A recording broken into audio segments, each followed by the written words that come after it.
Imaginez-vous que vous allez voir votre médecin traitant et qu'il vous annonce un cancer. Le médecin, il ne va pas vous le dire évidemment, hésite peut-être entre le traitement A et le traitement B. Au final, il va probablement vous proposer le traitement qui fonctionne le mieux en moyenne dans la population. D'ici une dizaine d'années, par contre, on peut espérer que sur base de vos gènes, le médecin pourra prédire si c'est le traitement A qui fonctionnera le mieux dans votre cas ou si c'est le traitement B. Mais pourquoi pensez-vous qu'il faille attendre 10 ans pour en arriver là ? Pour la plupart des maladies complexes telles que le diabète, le cancer, la maladie d'Alzheimer, les causes génétiques ne sont pas encore très bien comprises. Mon travail est d'écrire un logiciel qui analyse des grandes données médicales et essaye de trouver des liens entre les gènes des patients et les maladies dont ils sont atteints. Une fois que mon programme a trouvé des liens potentiels, c'est aux biologistes de jouer et de les tester expérimentalement. Imaginons qu'au final, il identifie 2 signatures génétiques, A et B, qui jouent un rôle pour une certaine maladie. C'est ensuite à l'industrie pharmaceutique de créer 2 médicaments, A et B, qui vont essayer de viser les gènes identifiés. Évidemment, tout ce processus prend déjà du temps, mais une fois que les médicaments ont été identifiés, ils doivent encore être testés sur de nombreux patients pour démontrer qu'effectivement, ils fonctionnent mieux sur les patients ayant la signature A, par exemple, pour le médicament A. Alors, mon travail en tant qu'ingénieur informaticien est évidemment de programmer, mais ici, il est surtout mathématique. Je dois en effet concevoir des fonctions mathématiques qui vont réussir à satisfaire 4 objectifs. Premièrement, il faut que le programme maximise le nombre d'hypothèses, donc le nombre de signatures génétiques trouvées qui finalement ont vraiment un rôle pour la maladie. Deuxièmement, il faut minimiser le nombre d'hypothèses incorrectes qui vont être découvertes. Troisièmement, il faut que le programme soit rapide. On n'a pas envie d'attendre des années pour avoir la solution. Et quatrièmement, il doit être flexible pour pouvoir s'adapter à toute une série de données.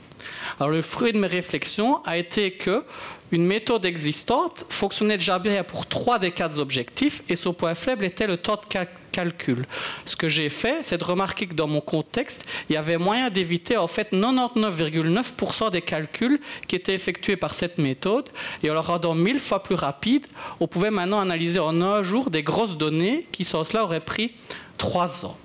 Alors tout ça c'est bien beau, dans 10 ans la médecine aurait évolué. Qu'est-ce que vous pouvez faire aujourd'hui pour améliorer votre santé ? Il y a d'autres facteurs que les facteurs génétiques, comme le stress, l'alimentation, le fait de fumer ou pas, et aussi le sport. Saviez-vous que faire du sport régulièrement augmente votre espérance de vie de plus ou moins 6 ans ? La photo ici montre des membres de mon club de triathlon, dont l'un a eu un cancer il y a quelques années. Et j'ai été étonné de voir à quel point il a guéri rapidement et a été surtout optimiste pendant toute cette phase.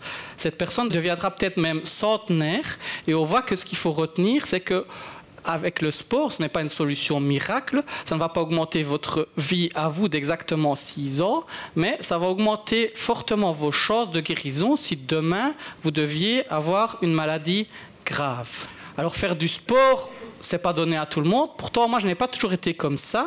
En 2008, je pesais 15 kilos de plus et je me souviens du déclic qui m'a fait changer. J'étais un jour au magasin et je portais un t-shirt qui mettait bien en valeur ma panse. Dans la file d'à côté, il y avait une personne que je n'avais jamais vue de ma vie et qui me regarde et me dit « Vous attendez un bébé ?» J'étais en colère, évidemment. C'est la première fois qu'un inconnu se permettait ce genre de remarque. Et je me suis dit, si même un inconnu me le dit, ça doit vraiment être grave. Il est temps que je commence à faire quelque chose. Et j'ai commencé à courir. Alors si, en 2011, j'ai su faire mon premier marathon à Paris, dont on voit ici la photo le soir, j'étais très satisfait de cet exploit personnel, c'est en partie grâce à mon voisin et ami Pascal, qui est kiné, et il m'avait conseillé d'aller voir un posturologue, parce qu'il pensait que je devrais peut-être porter des semelles de course. Et celui-ci m'a expliqué que non, je n'en ai pas besoin, mais que je courais très mal. Je faisais une attaque sur le talon, à l'avant du pied, ce qui provoque des gros chocs dans les genoux.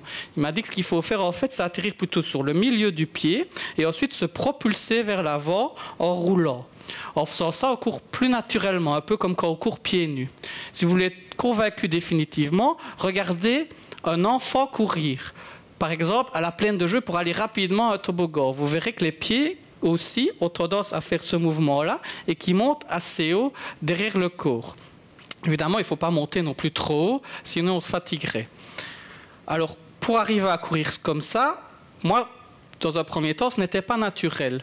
Et le posturologue m'a en fait conseillé, non pas de monter les pieds très haut, mais de courir à une autre fréquence. Il m'a dit qu'il faut courir à 180 pas minutes. Ça paraît énorme, j'étais sceptique, mais pourtant la plupart des gens courent déjà à 150 à 170. En augmentant la fréquence et en gardant la vitesse, on fait automatiquement des pas plus petits et on passe ainsi moins de temps en l'air à gaspiller l'énergie. Pour arriver à courir comme ça, j'ai couru avec un lecteur MP3, avec de la musique à 180 bits par minute, et au bout de 2 semaines, je n'en avais déjà plus besoin, tellement cette manière de courir me paraissait naturelle. Alors ce soir, en résumé, je vous ai parlé principalement de 2 choses. D'une part, le fait que d'ici une dizaine d'années, on peut espérer que sur base de vos gènes, on pourra vous prescrire des traitements personnalisés. On parle d'ailleurs de la médecine personnalisée. J'ai également essayé de vous convaincre de faire du sport et j'ai notamment mentionné le fait que, en faisant du sport, vous pouviez espérer augmenter justement votre espérance de vie de plus ou moins 6 ans. Par contre, ça ne sert à rien de faire un marathon, c'est bien, mais pour avoir des bons résultats, il n'y a pas besoin d'en faire autant. Faire du sport 3 fois par semaine, 20 minutes, suffit déjà à réduire vos risques cardiovasculaires de plus de 50%. Je vous remercie de votre attention.